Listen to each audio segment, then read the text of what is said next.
Bonsoir la team, comment vous allez? J'espère que vous vous portez très bien. Les gars, Michel Barbeau appelle à une forte mobilisation à Yopougon. La première des choses, c'est que Michel Barbeau nous informe qu'il a gagné la victoire de Yopougon, ce que nous savions déjà. Et il demande donc aux populations de Yopougon de se mobiliser car il ne va pas abandonner sa victoire qu'on lui a volée pour remettre à monsieur Adama Bictogo. À côté de ça, vous avez les mamans qui ont décidé de se mobiliser dans le Bérébi pour dire non au hold-up du RHDP. Le RHDP qui est en train de rafler, pas dans le sens où ils sont en train de gagner légalement les victoires. Ils sont en train de rafler dans la fraude électorale, dans la corruption des masses, dans les frais, c'est-à-dire dans le traumatisme des consciences, hein, en utilisant souvent la gendarmerie, souvent la police, et même pourquoi pas les juges, la CEI en complicité. Tout un boy qui s'est mis en place pour prendre c'est-à-dire toutes les mairies et les régions en Côte d'Ivoire. Parce qu'on le sait clairement, il est impossible pour le parti du président Laurent Gbagbo, il est impossible pour le parti d'Henri Konan Bédié, avec tous les événements qui se sont déroulés en termes national et international, le comportement d'Alassane Draman Ouattara via le Mali, via la Guinée, via le Niger, via le Burkina Faso, ce comportement que même les Ivoiriens aujourd'hui au plus bas niveau ne sont pas, c'est-à-dire ne poussent pas. Et donc, tous ces composantes font en ce que Alassane Ouattara n'est pas capable de gagner une élection crédible aujourd'hui en Côte d'Ivoire. C'est pourquoi je vais d'abord commencer par vous montrer cette vidéo pour qu'on se rappelle un peu de ce que ce prêtre-là avait eu à dire d'Alassane Draman Ouattara. La team, écoutons cette première vidéo. En grande amitié hier, divisée aujourd'hui. La fraude électorale. Oui, souvent, les enfants trichent à l'école, les parents trichent en politique. La team, quand vous finissez d'écouter cette première vidéo où le prêtre dit clairement que nous sommes aujourd'hui dans une époque où vous avez des papas qui trichent au niveau de l'État avec des fraudes massives aux élections et vous avez des enfants qui trichent à l'école. Comme quoi, tel père, tel fils. Vous avez clairement l'exemple ici du ministre Adjoumani avec son concurrent, ici qui a gagné les élections et qui aujourd'hui se voit retirer sa victoire alors que lui-même Adjoumani a confirmé qu'il a appelé la CEI pour corrompre la CEI et elle a accepté la corruption et elle a envoyé discuter avec le véritable gagnant. Adjoumani, après tout ça, est donc parti organiser les élections à son propre domicile. Et c'est de là que sont sortis les PV. Et ce sont ces PV qu'il a pris et il a envoyé à la CEI qui était en complicité avec lui parce qu'elle sait très bien ce qui s'est passé.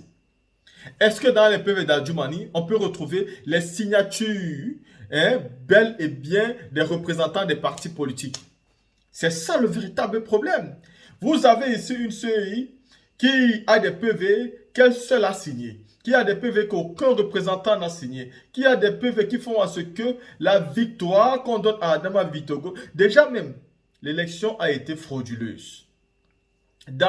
C'est-à-dire, dans ce seul état d'esprit, quand on sait que l'élection a été frauduleuse, cette élection est déjà à refaire.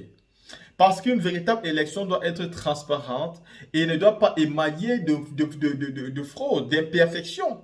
Il peut y avoir des manquements dans une élection, mais ça ne doit pas être, c'est-à-dire flagrante, comme ce qui s'est passé à Yopougon, comme ce qui se passe au plateau, comme ce qui se passe au Port-Bou avec le ministre Koné Kadjina, comme ce qui se passe dans le Boclé, comme ce qui se passe aujourd'hui, même dans le Bérébi. Donc, ce n'est pas possible d'avoir des élections comme ça et espérer que les populations ne vont absolument rien faire.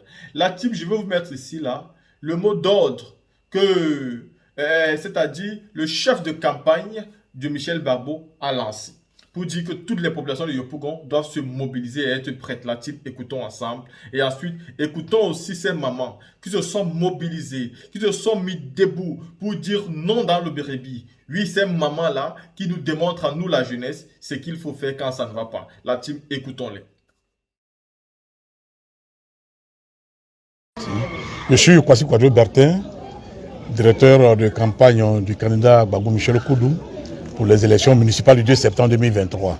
Je voudrais, au nom de toute la direction de campagne, remercier la vaillante population de Yopougon qui s'est mobilisé pour porter son choix sur le candidat du PPACI pour ce projet majeur et novateur.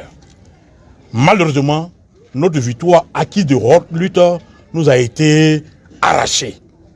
Ce jour même, mercredi 6 septembre 2023, nous avons déposé un recours auprès du Conseil d'État pour que notre victoire nous soit restituée. J'appelle donc la vaillante population de Yopougon à se mobiliser et rester donc à l'écoute. Merci. Voilà.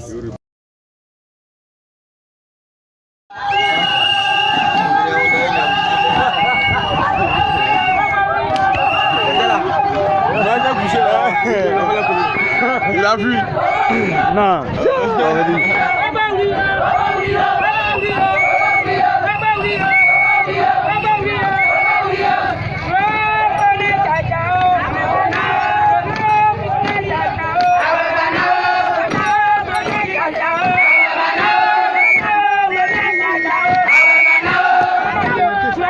La team, après avoir écouté ces deux vidéos, que voulez-vous que je vous dise encore? Le PPACI, via l'honorable Michel Babo, reste mobilisé. La question que je me pose aujourd'hui est à Diaoufoué. Celui-là même qui la nuit du 2 s'est levé, est allé au QG de Michel Babo, s'est concerté avec Michel Babo et s'est mis d'accord dans le fait que c'est l'opposition qui avait gagné. Je pense qu'il devait être aujourd'hui aux côtés de Michel Babo. Continuer à défendre la victoire de Michel Babo à ses côtés. Car le PPACI et le PDCI RDA sont en alliance. Et cette alliance-là, même si ça n'a pas fonctionné au niveau d'une alliance pour aller présenter les élections contre Adama Bitoko, j'estime qu'elle doit compter au niveau de la contestation électorale en justice. Et donc, pour moi, il devait continuer dans sa démarche. Cette démarche qui visait à remercier les populations de Yopougon, qui visait également à faire croire qu'il est passé à autre chose, est mal.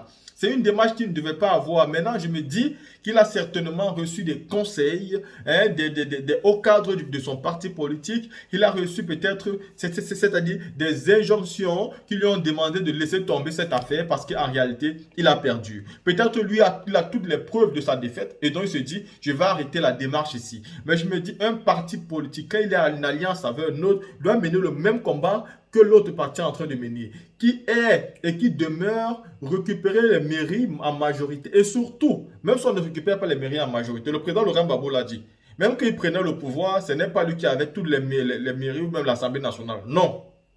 Il a toujours été minoritaire, ça ne l'a pas empêché de prendre le pouvoir. Mais au moins, les mairies, c'est-à-dire qu'ils sont reconnus comme étant les bastions de l'opposition. Vous devez les prendre. La team, ceci étant dit, je vous laisse ici. Et je vous demande de liker la vidéo, partager, commenter et abonnez-vous surtout, activez la cloche de notification.